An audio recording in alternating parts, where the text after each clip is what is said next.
Perfect. All right, I will say good morning, good morning. It is such a zechus, Baruch Hashem, to be back here with all, it's not a zechus to be back out of Eretz Yisrael, but it's such a zechus, Baruch Hashem, to be back here with all of you. Mamish, when I go away, two things that I miss tremendously. Number one, of course, is my family. I have to say that. I have to go on record as saying that. Right? But it's true, and Baruch Hashem, the ability to start the day with all of you, it's Mamish, the highlight of my day. And even though, again, I attempt to record this year and to give it virtually, but Lamaisa, nothing ever matches the ability to come in, to start the morning, to see such beautiful neshamas, such smiling faces, to feel an energy of dveikos, she'ifos for greatness, Baruch Hashem. So it's so wonderful. It's unfortunate to be back in Chutz La'aretz, but it is wonderful, Baruch Hashem, to be back with all of you. So begin by thanking all of our sponsors for this morning's share. To thank our Talmud Torah sponsor, our annual Talmud Torah sponsor, the Tilson Mishpacha, for dedicating all the Shirman Tafshin Peihe Zechus for Besoros Tovos for Am Yisrael. Our Talmud Torah sponsors for Kislev, Josh and Becker Freeman, commemoration of the yard site of Josh's father, Yisrael Yehuda, Ben Rav Chaim Rafal Zichron Livracha, and for the Schus, in the Schus, the safe return of our hostages and the security of all of our precious soldiers. Semi and Malka Esterson for dedicating the Sherman Drushos this month in memory of their parents, Ludwig Stiefel, Yitzchok Leib Ben Aaron HaKohen, Sarah Stiefel, Sarah Rachel Bas Baruch Avram, and Hinda Esterson, Hinda Bas Henech Ephraim, in memory of their dear friend, brave soldier, beloved husband and father, Naftali Gordon, Naftali Yona, Shemikom Damo, Ben Beatrice Miriam, and Danielle Yigal. We hope that in the merit of all of our Talmud Torah, all of the Neshamas will have an aliyah, the families, Ein Nechama. And Meretz Hashem HaKadosh Baruch Hu should return all of our hostages, b'shalom and b'karov. Our precious soldiers should be successful, b'chol ma'aseh yadayim. And indeed, so much incredible to think about, there's always been such uncertainty. We felt such uncertainty for the last year. And of course, with all of the events in Syria, the uncertainty is even compounded. But what's incredible is you also feel in the air. You feel in the air. One of the most incredible things is you feel in the air in Eretz Yisrael, almost, sounds strange, almost like a certain euphoria. This fall of Syria and the recognition that this axis of evil in the Middle East is crumbling. It opens the door for a profound feeling that something dramatic is about to occur. That something, the world is changing in ways that we never thought it would, and so rapidly, and so overwhelmingly. They were showing the pictures of, there was some type of joint coordination between the United States and Israel about the destruction of all of Syria's weapons depot. Incredible. In the course of 48 hours, they wiped out over 80% of Syria's weaponry. Without Syria's air defenses, Iran becomes accessible. It's incredible just to see what's happening, and almost like a feeling we live in an age of this footsteps of Mashiach, and in general, every day that goes by, we hear Mashiach coming a little bit closer, but you felt it.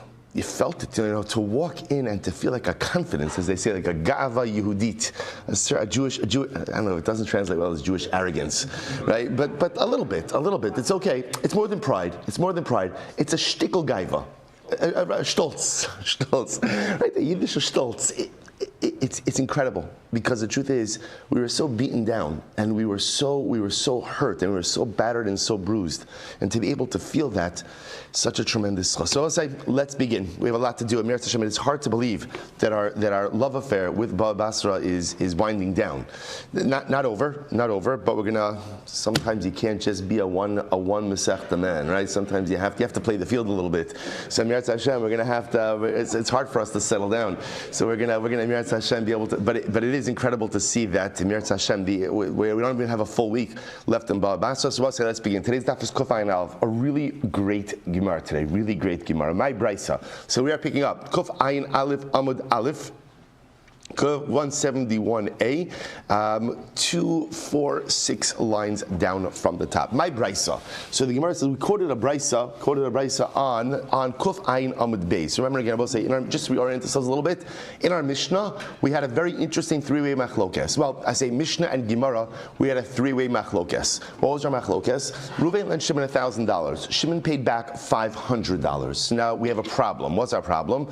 So what do you do with the shtar? In other words, so now to say say we have a shtar that is inaccurate because the shtar says that Shimon owns Ruvain $1,000, but in fact Shimon only owes Ruvain $500. So what do you do? So we had 3 machlokes. Rabbi Huda in the Mishnah said, no problem. Tear up the first shtar and write up a new shtar. Who's allowed to tear it up and write it up? Even witnesses. Rabbi Yossi says, no, leave the first shtar intact. Rather, what do? Write a shover, write a receipt. Shimon gets a receipt that he paid back $500. And that's it. Then we came to Rav Huna in the name of Rav in the Gemara, and Rav essentially agreed with Rabbi Yehuda in principle. Namely, we tear up the shtar, write a new one. What was their machlokes? Their machlokes was, whereas Rabbi Yehuda in the Mishnah says even Edom could do it, Rav said this could only be done in Beis Din. Only be done in Beis Din. Then the Gemara said, if Rav had heard a brisa, would he have still held his position? Now the Gemara says, what's the brisa? My brisa, the Sanya. Here we go. The Sanya. Harisha hayu noshin bo elev zuz. I will say this is exactly our case. Ruvain lent Shimon $1,000. Ruvain lent Shimon $1,000. I'll also just mention we had a beautiful daf yomi shir in Yerushalayim. So some of the chevra is on over here. You should just know one of the beautiful things. You guys don't get to see it because you don't have the Zoom screen in front of you. But I get to see the Heilige Chevra from Eretz Yisrael every day. We had a beautiful shir in Yerushalayim Kodesh on a rooftop, the Wolaski's rooftop in the old city. It was it's actually warm in Yerushalayim. It was like 65 degrees. It was absolutely beautiful. But you should just know, you don't see them, but we have a beautiful chevra from Eretz Yisrael who's part of our shir every single day and are dedicated. Of course, I'm not going to lie, it's a lot easier to be dedicated at 1 o'clock in the afternoon. No offense, guys. I'm just saying, 1 o'clock in the afternoon than 5:45 in the morning, right? But Lamaisa, it's beautiful. Like we're part of something so much bigger that mamish spans the world. That spans the world and goes into Eretz Yisrael as well. Great suchos. Okay, in any event, the Mishnah says, the Brisa says as follows: Ruvain lent Shimon $1,000, right? And what happens? Shimon paid back 500 parmen chamish meos zuz. So what do you do? So now what do you do with the shtar? So Rabbi Yehuda says, no problem. Witnesses, tear up the first shtar and write a brand new shtar. Now, there's a very important point. You might have made this point earlier as well, but it's important to reinforce it again. What do? You date. What's the date of the new document? What's the date of the new document? It's the original date of the transaction. And this is very important, right? Why? Because remember again, the date in the document creates what? Creates the lien and encumbrance on the properties of the borrower. So you don't want to redate that based on today because then you've just effectively moved the lien to the present day. So we'll rewrite a new document. Now what does the new document say? What does the new document say? Ruvain lent Shimon what? $500. But the date of that transaction, the date of that document is the original date of the $1,000 loan. That's Rabbi Huda. Rabbi Yossi says no. Shtar zeh munach b'mkomo v'kasvu shov. Rabbi Yossi says no. Don't touch the original shtar. Don't touch the shtar. So what do? You write a receipt. You write a receipt that says that Shimon paid back Ruvain $500. So what you're going to essentially have over here, according to Rabbi Yossi, is 2 documents. What are the 2 documents? Number 1 is the original loan document. Who's holding the original loan document? Who's holding that? Ruvain the lender. So Ruvain the lender is holding a document. Now what does the document say? The document says that Ruvain lent Shimon $1,000. Okay, but that's not true. I mean, it is true, but Shimon paid back $500. So there's another document. What's the second document? A shover, a receipt. Who's holding the receipt? Shimon, borrower. And it says that Shimon paid back Ruvain $500. This is Rabbi Yossi's model. Why does Rabbi Yossi, remember again, so why does Rabbi Yossi hold this way? Here we go. Because intuitively, right? Rabbi Yehuda makes more sense. Just rewrite the document. That seems to be the easiest thing. Why does Rabbi Yossi dafka want the receipt? And there are 2 reasons Rabbi Yossi says why I favor the writing of a receipt. Number 1, achos kadesh Yaakov leparo. So I'll say, interestingly enough, because the existence of the original document is a motivation for Shimon to pay back. See, I both say, when you have a receipt, there's a danger. What's the danger? If Shimon loses that receipt, then what happens? then what happens? Ruvain, the lender, has a document that says that Shimon owes him $1,000. And again, without the receipt, Shimon has no way to prove that he paid. I mean, I guess if he paid in front of witnesses, he could bring witnesses. But Lamais, without the document, he has no way to go ahead and prove anything. So Rabbi Yossi says, I like it that way. You know why I like it that way? Because ultimately, again, it creates an urgency for the borrower to repay the lender. Rabbi Yossi says, I want to turn the screws. I want to turn up the pressure on the borrower. I want him to feel the urgency to repay. The other piece Rabbi Yossi says is, I want the original date to remain on the document. Right? Rabbi Yossi says, I want the original date because that original date, if we start rewriting documents, there's a concern about date confusion. I want the original date of the transaction to remain. This way, the encumbrance date remains as it originally was. One second, Marcel. 1 second. Rabbi Yehuda, now I'm going to 1 second. Rabbi Yossi, calm down. Rabbi Yehuda, right? Now, remember, what does Rabbi Yehuda hold? Rabbi Yehuda holds that when Shimon pays back $500, what do? Tear up the original document, rewrite it in a new document. But Rabbi Yehuda also agrees that you use the first date, the initial transaction date. So Rabbi Yossi makes it sound like he's the only one who wants to use the original date, but at the end of the day, Rabbi Yehuda also does. To which the Gemara says, no. This is what Rabbi Yossi was saying to Rabbi Yehuda. He was saying the following. He says, listen, imizman rishon ka'amrit, Rabbi Yehuda, if you agree with me that in your replacement document you will use the first date, then ultimately, again, we only argue about one thing. What's the one thing? That Rabbi Yehuda says we create the new shtar, and Rabbi Yossi says we write the receipt. The Gemara says, Im izman risha kamrit paligna alacha b'chado. Im izman sheni kamrit, Rabbi Yehuda, if you hold that in the new document you use a second date, a new date, then ultimately, again, pagina alacha b'tarti. I'll argue with you on two things. Okay, so we'll say, so that's our brisa. So we'll say, remember again, so this is really, to me, this is, I don't know why, this is very exciting. This is unusually exciting. And we'll say that if you think about this is really interesting because this happens all the time, right? Where someone owes, right? Ruvain lends Shimon $1,000. Shimon pays back part of the debt. He's paying in installments, let's say. Lav dafka that it was an installment plan, but he has money now. He decides to pay back part of his debt. So what do you do with the document, a loan document? So again, just keep on remembering this. Fundamental machlokes, Rabbi Yehuda, Rabbi Yossi. Rabbi Yehuda, tear up the old document, write up a new document. The new document says that Shimon owes Ruvain $500, but use the original date of the transaction so as not to mess up the lien that was created on the borrower's possessions. Rabbi Yossi, absolutely not. Don't start with new dates, but rather just write a receipt. But 1 second, isn't the receipt going to be dangerous for the borrower? To which Rabbi Yossi says, yeah, we want the borrower to feel the urgency of paying back the money. So turn up the heat on him a little bit. Let him know that Ruvain, the lender, has a document that says that Shimon still owes him $1,000, and that will create an urgency in repayment. Beautiful. All right, let's go back to it. Turn Rabbanon. So we'll say shtar. We're not finished yet. But the Gemara is going to go on a little bit of a detour. Turn Rabbanon. Shtar shezmano kasa b'Shabbos or ba'asara b'Tishrei. Shtar me'ucher hu v'kasher Rabbi Yehuda. Okay, so we'll say this is fascinating.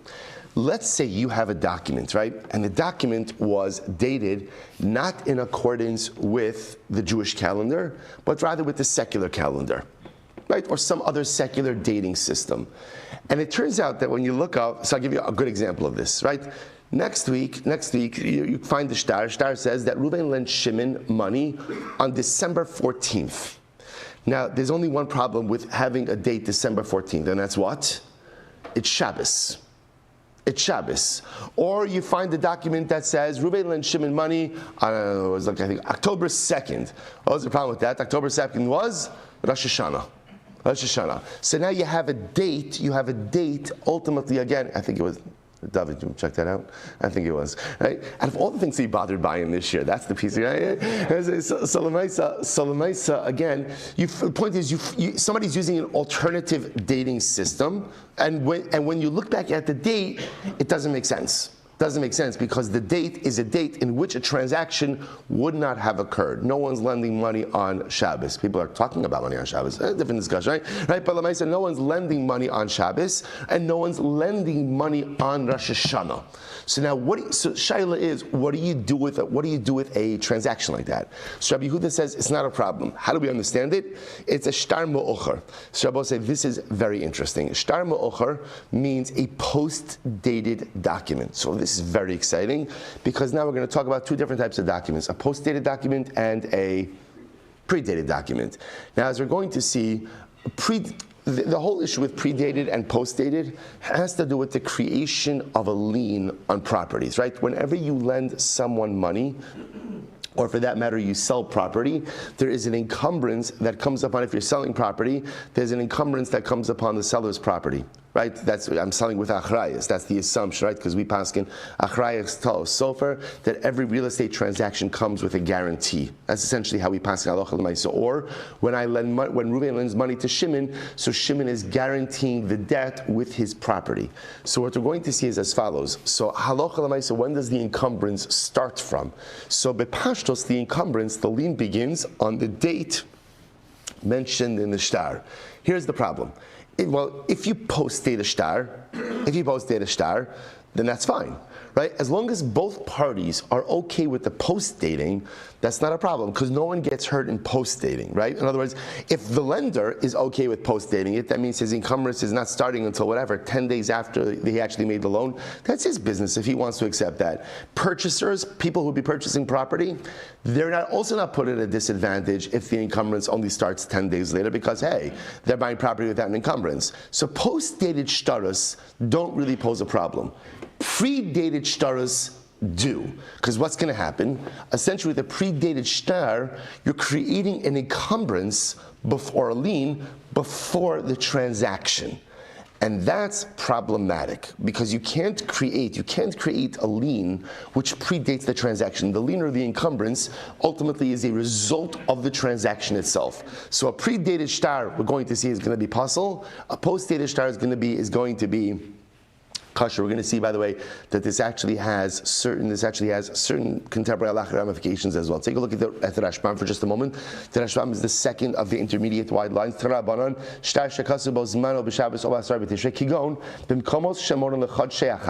for example, in places where they date their documents in accordance with the solar calendar, so that say the document was dated the 15th of December. And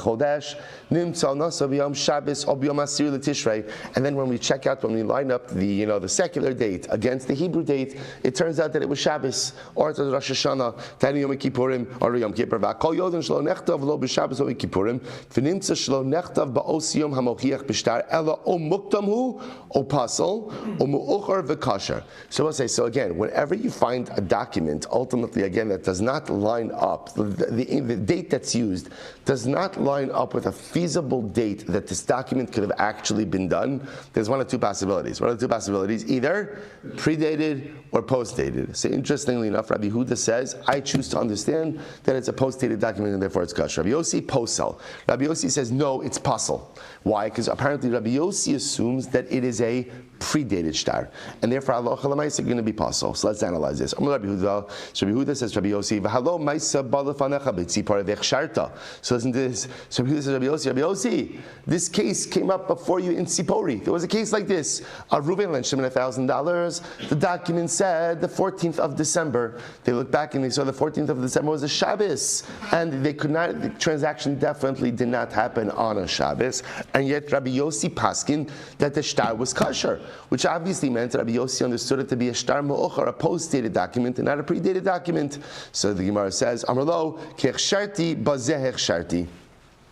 Amrlo kichsharti bazeh hechsharti. Rabbi Yossi says, no. At the end of the day, so if you look at the Rashbam says, Amrlo kichsharti bazeh. It's about 7 lines up from the bottom. Shekasos mano b'Shabbos v'Kippurim hechsharti shemitocho mochiach shelo nichtav bizmano shari ein Yisrael kosin shtaros b'Shabbos v'Kippurim v'akol yavinu shu me'ocher v'lo nafik minei chor v'kidol kaman aval b'me'ocher ba'alma shezmano kasav b'yom roi l'ksiva v'lo yodei me'ocher hu. So Rabbi Yossi says like this. There are two cases, I will say. This is very interesting. Rabbi Yossi says there's two cases of date ambiguity. There's when the shtar has a date that we know for sure the shtar did not happen on this date. It did not happen on this date. Rabbi Yossi says in that kind of case, I'm okay with saying that the shtar was a post-dated shtar, because that makes sense. People are doing the transaction now, they want to post-date it, so what do? They choose a date without recognizing that the date, let's say the secular date that they're choosing, lines up with the Shabbos, or lines up with Yom Kippur. So again, when it's clear that the date used in the shtar is not a date on which the transaction could have occurred, Rabbi Yossi holds, I hold that that is kosher. But when it is a regular post-dated document, Rabbi Yossi says, I hold that it's puzzle. Now, we're going to see Rabbi Yossi clearly has a concern about a post-dated document, which he has not fully articulated, which we're going to see in the Gemara to come. Okay, so if you actually just finish up the Rashbam says as follows. He says, "L'divrei called the dummy k'misha kasu b'zmano shtar dinan the chasinu lab b'zmanei chasvinu." Anan Sadi. All right, actually, no, we'll just go to the Gemara. Fine. So let's go back. Now again, so we don't know. All we know is that Rabbi Yossi has an objection to a post-dated document. We don't know what his post-dated document. We don't know what his objection is, but we do know as follows: that when it's post-dated in a way that's clear that it's post-dated, even Rabbi Yossi will say that it's kosher. What's an example of a shtar that was post-dated in a way that's clear that it's post-dated? When the date used is a date in which the transaction cannot have occurred. It was a Shabbos, it was Rosh Hashanah, it was Yom Kippur. Rabbi Yossi would agree that such a shtar is going to be kosher. Again, we don't understand why yet. That's just his shita. So let's go back to it. Vaha, Rabbi Yehuda nami bazeh kamar. But Rabbi Yehuda holds that even in that kind of case, right? Allah will be kosher. So I'm Rabbi Pidas Hakomodim. Here we go. Shimuz kaklu la'onaso shel shtar. So we'll say everybody agreed in the following case. So right here we go. Reuven and Shimon $1,000. The date of the shtar is December 14th. Now, by the way, this is the date of the shtar is December 14th. And when we go ahead and we look at the date, we take out our Jewish calendar and we line it up with December 14th, right? And what happens? Vinim says onaso michuvenes b'Shabbos o ba'asara b'Tishrei, right? And it turns out that December 14th was a Shabbos. Right? So it's clear that the date that was recorded in the shtar is not the actual date of the transaction. Everyone agrees, shishtar mu'ocharhu. Everyone agrees that it's a post-dated document, the kosher. Because I will say, remember, let's just play this out. A post-dated document, in reality, doesn't sound like it hurts anyone, right? Because remember again, if Reuven's lending Shimon money, so what happens when Reuven lends Shimon's money? What occurs, I will say? So first of all, Shimon is obligated to pay him back. What else happens? Shimon's property becomes encumbered. Now again, what does post-dating it do? It delays the encumbrance. Who does that hurt? Right? Really, the only person that hurts is the lender. And if the lender is willing to do that, fine. In other words, that's his choice. So because there's there's no foul, right? In other words, no one's hurt. Therefore, halacha l'maisa, as long as it's clear that it was post-dated. How do you have a case where it's clear that it's post-dated? The date that was used is clearly not the date in which the transaction occurred. Everyone will agree that it's kosher. Okay, Amud Beis. Lo nechleku ela b'shtar mu'ocher ba'alma. Okay, here we go. So I will say, where does the problem come up? The problem comes up what we call a shtar mu'ocher ba'alma, which means a post-dated document where it's not clear from the document that it was post-dated. What's an example of that? Take a look at the Rashbam. Lo nechleku ela b'shtar mu'ocher ba'alma shemagia onasa b'yom chol v'lo yodeh im mu'ocher im lav. So I will say, so again, where does this come up? This comes up in a case where, let's say, dated it December 13th. So I don't know, December 13th is a Friday. Right? Is that today? Yeah, December 13th is a Friday. Right? So Lamaisa, again, here, I don't know, did the transaction happen on December 13th? Didn't it happen on December 13th? I don't know. It's possible it did, it's possible that it didn't. That's where the machlokes between Rabbi Yossi and Rabbi Yehuda is going to come up, right? So we'll say, here we go, let's get into it. It's so exciting. Rabbi Yehuda tamei, so here we go, get ready. And then we'll say, you're going to see how all of this comes together. So Rabbi Yehuda tamei. Rabbi Yehuda goes into his reasoning. What does Rabbi Yehuda say? Da'amar ein kosvin shover. Rabbi Yehuda holds, we do not write receipts. Now, both say, why don't you write receipts? In other words, what does it mean you don't write receipts? So we've seen this already before in the last couple of days. Rabbi Yehuda goes, why don't we write receipts? Because receipts create an unfair burden upon the borrower, right? Because at the end of the day, what's going to happen? The borrower now has to hold on to this document. So Rabbi Yehuda holds, you don't write receipts, right? There's a loan document that was drafted. That's That's the document that we pay attention to, and we do not write receipts. Therefore, what? V'lo nafik milei churva. And therefore, again, there's no concern. So now watch this, play this out. If you don't write receipts, then what happens when you go ahead and you repay your loan? What happens? Right? Reuben lent Shimon $1,000. Right? Now she wants to pay back. Shimon's not paying back until what? Till what? Till he gets that document. Right? In other words, if I'm Shimon, I'm not paying anything back until Reuven gives me back that loan document. What happens if Shimon wants to pay half? What happens if she wants to pay half? But Pashtas, he's not going to pay half, right? Why? Because paying half leaves him exposed.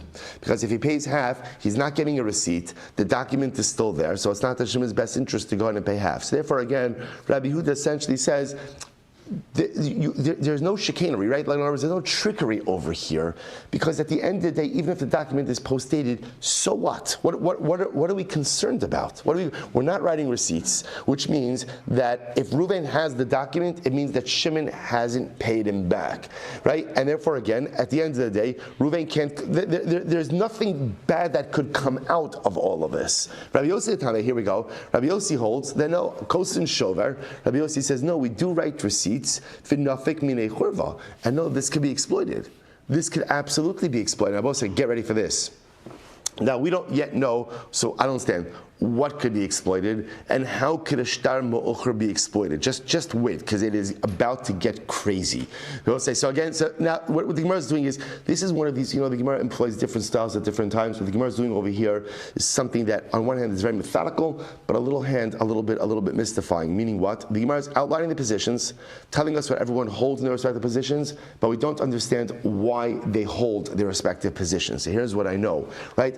So let's just go through what I know. What I know is everyone agrees that a post-dated document that has a date that is clearly a date in which the transaction could not have occurred, everyone agrees is kosher, nothing bad is going to happen as a result of that. What happens halacha l'maisa when it's a shtar mu'ukhar, but the date could have been a date in which the transaction occurred? It was dated Friday, December 13th.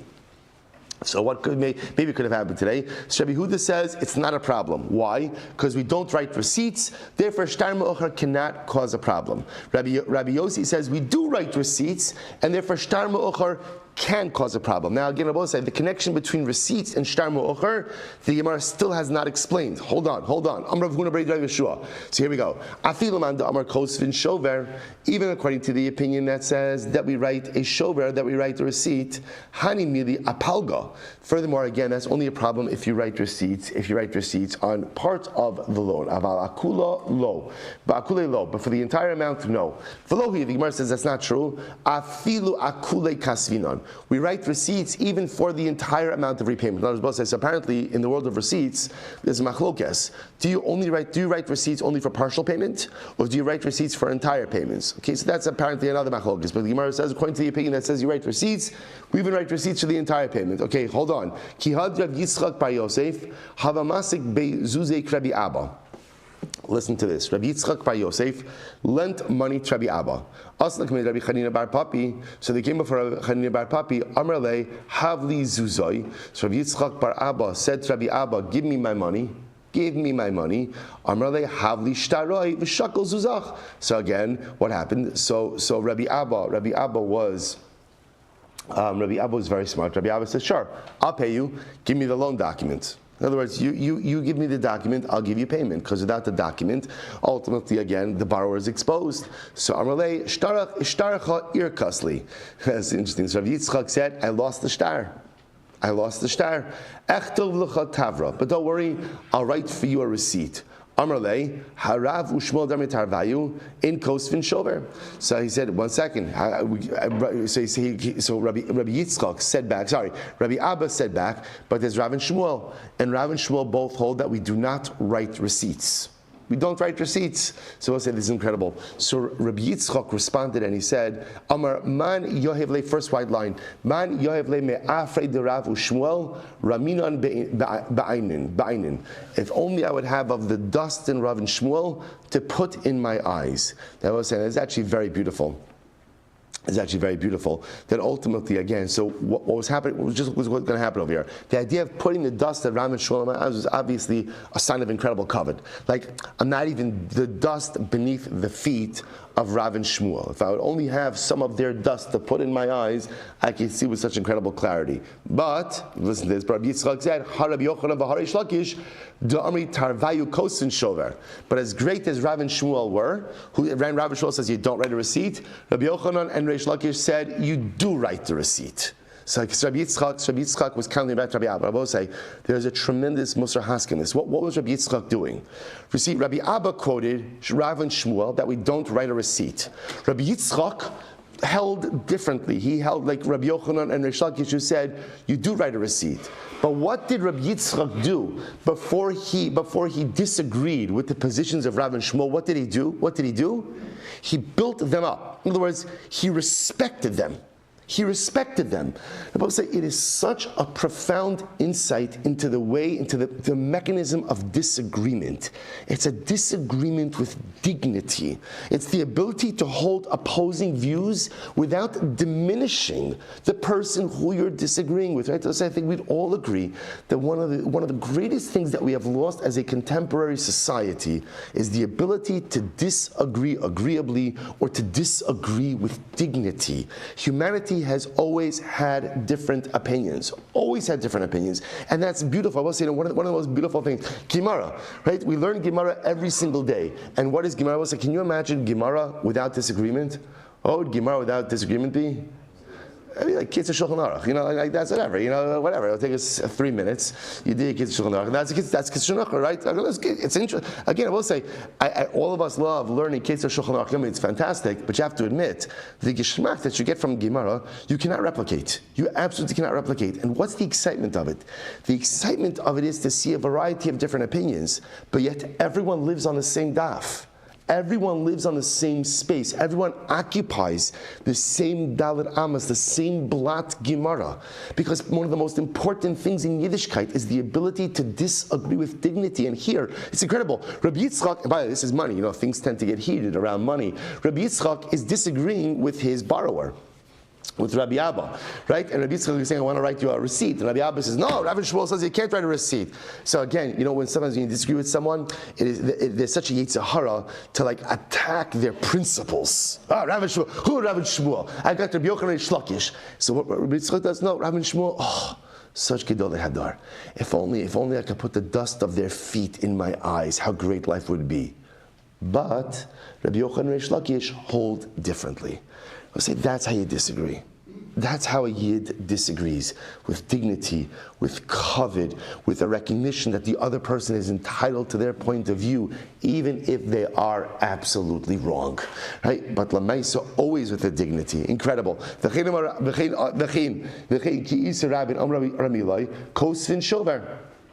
We write receipts. Umistabra the kosin shover. I will say it would appear that Lamaisa we write receipts. In kosin shover, because here's the problem.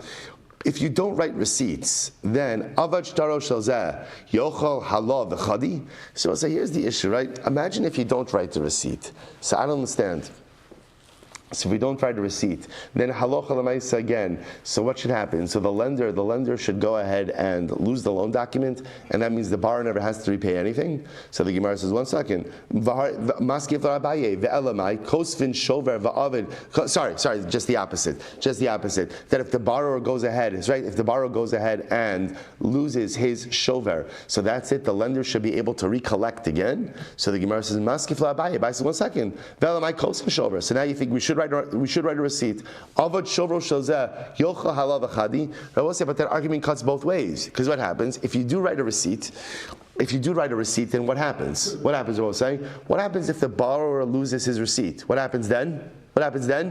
The lender could technically collect the entire face amount of the loan all over again. So the point the Gemara is making over here is, you make it sound like by writing a receipt, no one's put at a disadvantage. But it's not true. When you write the receipt, just understand, receipts, and it's clear, receipts put the borrower at a disadvantage. Why? You'll say, Chas v'shalom, the borrower has documentary proof that he repaid part of the debt. No, why does it put him at a disadvantage? Because if you're writing a receipt, then what? The original loan document is still in existence, which means that if the borrower loses gives his receipt, then Reuven has the ability to come after Shimon for the full $1,000. So the existence of a receipt, interestingly enough, as much as the receipt is documentary proof that the borrower paid back part of his debt, the existence of that document does put the borrower at risk. Should he lose that document, the lender has the ability to collect the entire face amount of the loan. Well, let's get ready for this. Amar le Rava, yes. It does put the borrower at a disadvantage. Why? Eved love liish malva. Closer from the pasuk, Mishnah Shlomo says another incredible piece of Solomonic wisdom: a borrower is a slave to the lender. That's the way it works. That's the way it works. The borrower is a slave to the lender, and therefore, again, I will say, you see this motif in halacha. We want the borrower to feel the heat. Why not feel the heat? Why? Because if you borrow money from someone, it is your achrayus to get it paid. It's your achrayus, and you should feel an urgency, and you should feel the pressure. Shlomo Melech says, now, Shlomo Melech was saying it a little bit differently. Shlomo Melech was saying, Eved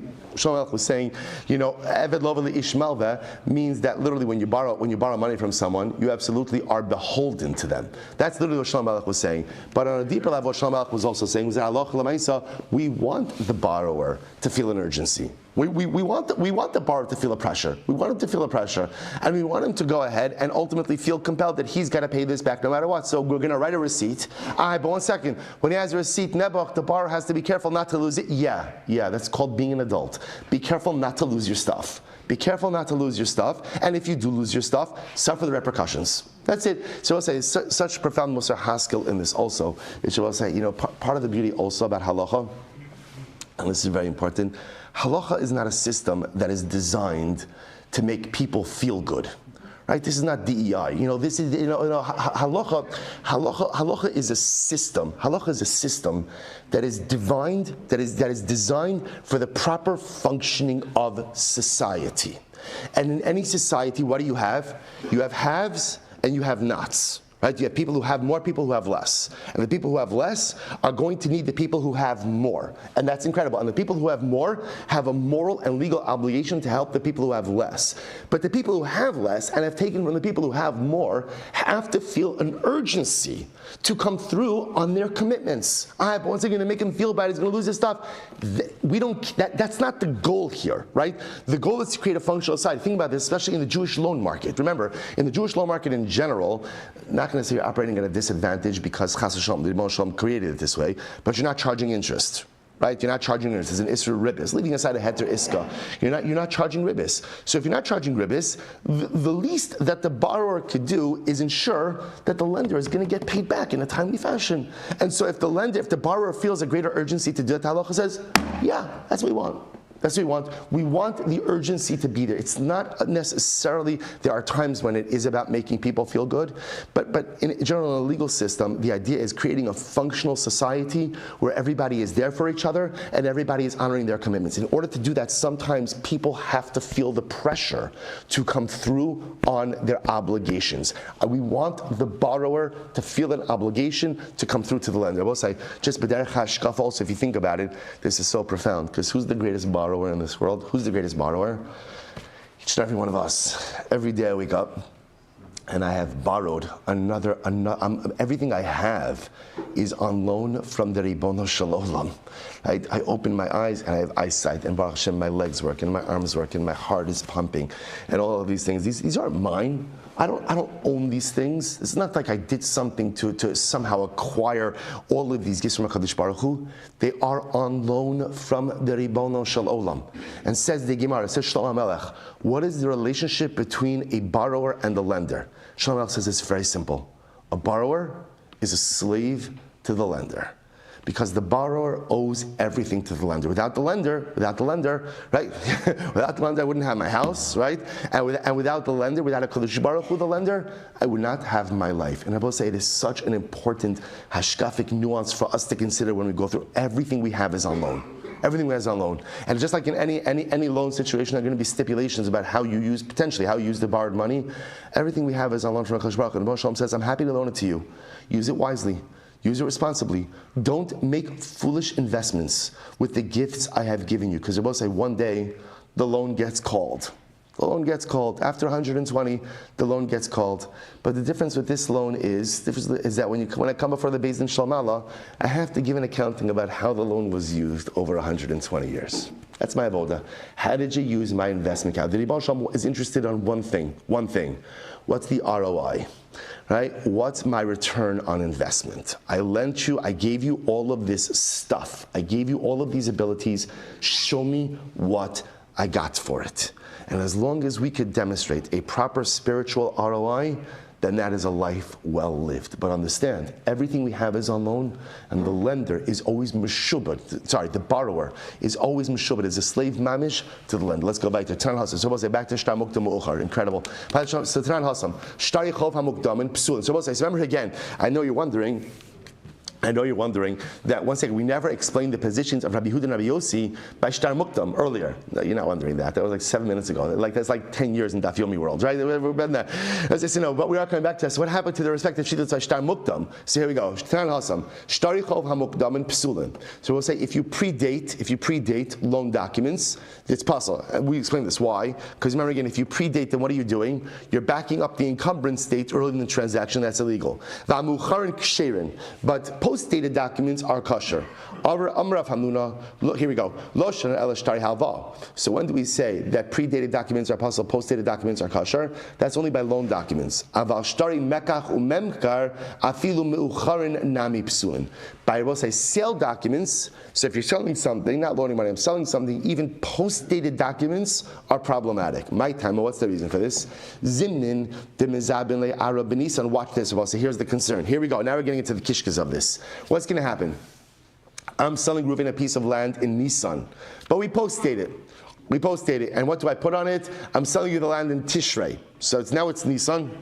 And ultimately, again, I'm selling the land. The date I'm putting in the document is Tishrei. So what happens? The Gemara says, Tishrei. Now what happens? Now both say.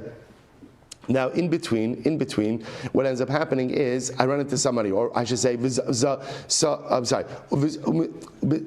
Let me go back. I sell Ruvain property in Nisan, but we date it Tishrei. And I was saying, remember again, from the Gemara's perspective, there's only one reason you're selling land, and that's why. Why do they sell real estate at times in the Gemara? You're poor. You need cash. So I'm selling land to Ruvain in Nisan because I need money. But we dated the document in Tishrei. Fine, so I sell them the land. Meanwhile, in Chodesh Av, I go ahead and I run into some money, and I go back and I repurchase my land from Ruvain. He doesn't have to sell it back to me, but he does sell it back to me, right? So what happens? And I go back in Chodesh Av, and I buy back the property from Ruvain. And what happens? In Tishrei, Ruvain takes out a document. And what does the document say? That Silber sold me property in Tishrei. So as I see what just happened over here, I sold him the property in Nisan, but we dated the document in Tishrei. Meanwhile, in Chodesh Av, I ran into some money. I bought back my property. Fine, property's mine. But now, Ruvain still has the shtar. And what does the shtar say? The shtar says that he bought property from me in Tishrei. He pulls out that shtar, and suddenly again, he could claim ownership of the property. So you see from here, you could exploit a post-dated document. If that's the case, Shtari Halva Nami, I would say there should be a problem with loan documents as well. Because what could happen in loan documents? Watch this. The Yazif, Sigmar says, Zimnin, the Yazif bin Nisan. I lent Ruvain $1,000 in Nisan. And what happened? The cost of Lishtara b'Tishrei, but we posted a document for Tishrei, Umisrami lezuze beni ubeni. So now what happens? In between, right, in Chodesh Av, Ruvain runs into some money, and he pays me back the debt, Uparale, Va'amrale Havli Shtarai. And then in Av, Ruvain says, okay, Silber, I paid you back, give me back the document. I say, I'm so sorry, I lost the document. I didn't lose the document, I'm just holding on to it. So what happens? I write him a receipt. I have a receipt that says that he paid me back in Av. So a second, then what happens? Even though I wrote him a receipt, when Tishrei comes, what could I do? I could take out the document. What does the document say? That I lent Reuven money in Tishrei. Reuven say, but a second, here's a receipt. I paid you back. No. You paid me back for an older debt. This is a brand new transaction. So you see that you could exploit a post-dated document, whether it's a transaction or whether it's a loan. Kasavar in kosin shover. So we'll say it must be that he holds we don't write a receipt. Then we'll say again, what's the gadlus of not writing receipts? What's the gadlus? The gadlus of not writing receipts is that the only way the borrower is paying back the loan is how? If he gets the loan document. And once he gets the loan document, there's no real fear of exploitation. Amar lei Rav Yirmiyah Rav Kahana, Amar lei Rav Yirmiyah Medifta Rav Kahana. Idna the kasvinan shtari muchare, the kasvinan tavra, amai kavdinan hachi. So we'll say, but nowadays we do write a shtar mu'achar. Right? The Gemara just points out we do write a shtar mu'achar, and we do write receipts. So how do we do this? So Basra the Amar Rabbi Avol Safrei ki kasvinu shtar mu'achar kasvu hachi shtara dinan lo bizmane kasvinu ela achruna kasvinu. So we'll say this is incredible because listen to this. So Rabbi Avol would instruct his. It is simple. Rabbi Abba would instruct his scribes. Whenever a document is being post-dated, what do you do? Write that in the document. Just write it. Write in the document. This is a post-dated document. That's all. Amalei Rav Ashi Rav Kahana. Va'idna. Telo kavdinan hachi. Basra Amalei Rav Safra Safrei. Ki kasvinu hani tavrei. So we'll say, listen to this. But now we don't write that. For some reason, people don't write that into their shtaros. They don't write that line. Make sure to write that this document was post-dated. So there's another eitzah. What's the other eitzah? Like Rav Safra would say to his scribes, Ki kasvisu hani tavrei, when you write receipts for people, iya de isu zimna de shtara kasvu ilo kasvu stama dechol imas dinafik l'raye. Supposed to listen to this. So if that's the case, so then what do you do with the receipt? If you know the date of the document, write the date of the document in the receipt. If you don't know the date of the document, then what? Leave the receipt undated. What's the great chap of leaving an undated receipt? That can be shown as a proof of payment for whenever. One more piece, so I'll say then we'll stop. Top of